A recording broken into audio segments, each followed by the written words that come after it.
Va ora in onda Liberamente, variazioni e scorribande con Giovanni Sallusti. Eccomi qua.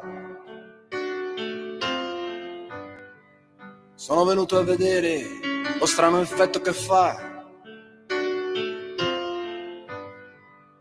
la mia faccia nei vostri occhi e quanta gente ci sta.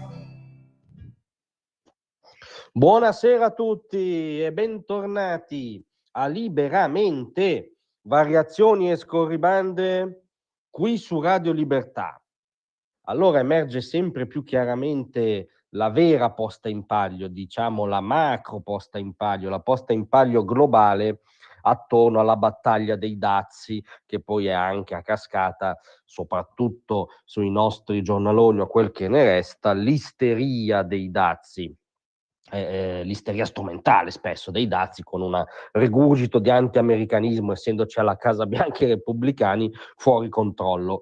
E la posta in palio globale, soprattutto vista appunto dalla Casa Bianca, si chiama Cina, cioè la contrapposizione epocale, storica, di prospettiva che c'è alla base della guerra commerciale, è la famosa trappola di Tucidide, cioè quel meccanismo della storia per cui le aspirazioni di una potenza in ascesa tendono sempre più a scontrarsi con gli interessi della potenza egemone, fino a deflagrare in potenziali scenari di guerra, nel caso delle società contemporanee, anche commerciali. Questo è il meccanismo in cui, secondo gli analisti, sono proiettati Washington e Pechino, secondo alcuni sono condannati, o comunque è il meccanismo su cui leggere tutte le schermaglie Washington-Pechino, figuriamoci quella coi dazi. E l'elezione di Donald Trump c'entra molto con questo, perché Donald Trump è stato votato anzitutto da quell'America, diciamo, diffusa. Profonda è già una caricatura snobistica, diciamo, da vecchio continente, da quell'America diffusa, formata in buona parte anche dai forgotten men, cioè i dimenticati, i perdenti di questa globalizzazione falsa, cioè del globalismo, non della globalizzazione come fatto empirico, come circolazione globale dei capitali.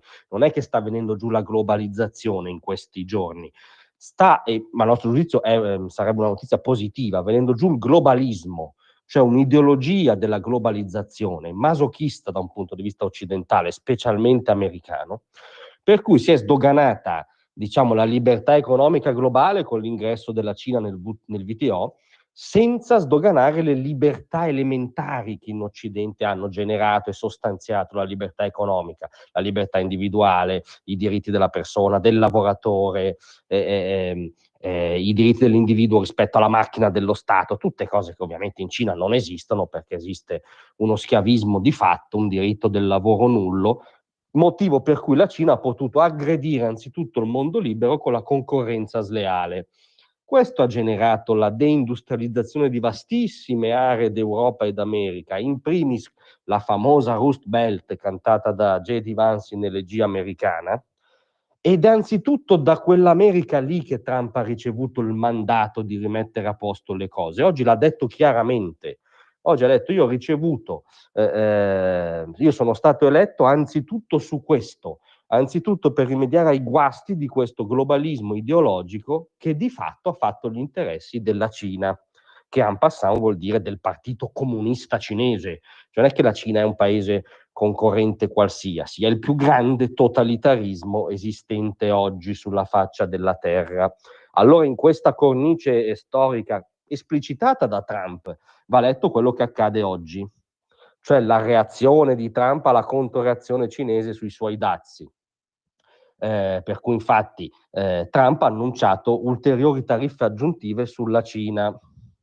Leggiamo: nonostante il mio avvertimento che qualsiasi paese che si ritorce contro gli Stati Uniti emettendo ulteriori tariffe sarà immediatamente accolto con nuove tariffe sostanzialmente più alte, la Cina appunto ha risposto col 34% di dazi contro l'America. Pertanto, scrive Trump, se entro domani la Cina non ritirerà il suo aumento del 34% rispetto agli abusi commerciali già in atto da lungo tempo, questa è la frase chiave. Rispetto agli abusi commerciali già in atto da lungo tempo, leggi globalismo ideologico, gli Stati Uniti imporranno alla Cina tariffe aggiuntive del 50% a partire dal 9 aprile.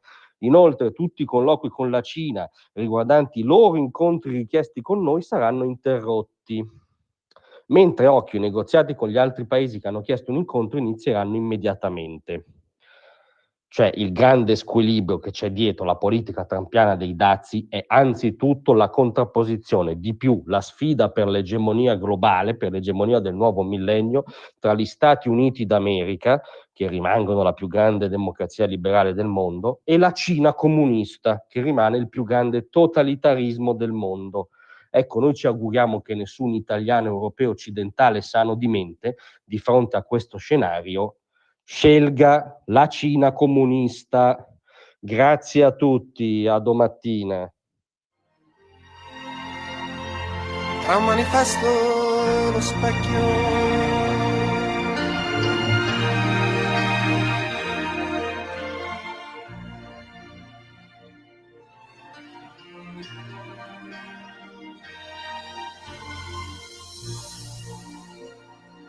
Avete ascoltato